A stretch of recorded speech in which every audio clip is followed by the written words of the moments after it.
Chairman PTI के Toshakhana case में सजा मुअत्तली होगी या नहीं, फैसला आज होने का इम्कान है। चेयरमैन पीटीआई की सजा मुअत्तली और जमानत पर रिहाई की दरख्वास्त पर समाअत आज होगी। चीफ जस्टिस आमिर फारूक और जस्टिस तारिक महमूद जहांगीरी 11:30 बजे केस की समाअत करेंगे, जबकि चेयरमैन पीटीआई के वकला सजा मुअत्तली की दरख्वास्त पर दलाइल मुकम्मल कर। इस्लामाबाद हाई कोर्ट ने इलेक्शन कमीशन के वकील को आज दलाइल देने का हुक्म दे रखा है।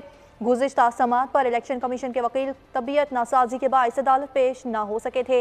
अदालत ने मुअव्विन वकील के इस्तदा मंजूर करते हुए समाअत आज तक मुलतवी कर दी थी, जबकि ट्रायल कोर्ट ने चेयरमैन पीटीआई को 3 साल कैद और 1 लाख रुपए जुर्माने की सजा भी सुनाई थी। इस हवाले से मजीद आगाह करेंगे नुमाइंदा बोल न्यूज़ एहतशाम कियानी हमारे साथ मौजूद हैं। जी एहतशाम, आगाह कीजिए। देखिए, इस्लामाबाद हाई कोर्ट में आज बड़ी अहम समाअत होने जा रही है। चेयरमैन पीटीआई ने तोशाखाना केस में सजा मुअत्तली की दरखास्त दायर कर रखी है, जिस पर आज समाअत होनी है।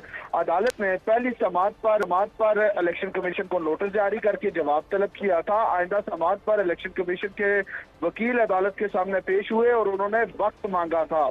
उसके बाद की जो समाअत थी उस पर चेयरमैन पीटीआई के वकील ने अपने दलाइल मुकम्मल किए और गुज़िश्ता समाअत पर इलेक्शन कमीशन के वकील को दलाइल देने के लिए तलब किया गया था, लेकिन इलेक्शन कमीशन के वकील ने मुआविन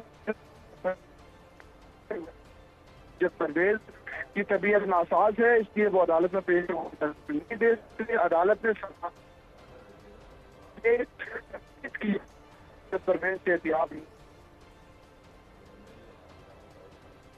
जी एहतशाम, इस हवाले से आपने तौर पर आगाह किया, आपका शुक्रिया।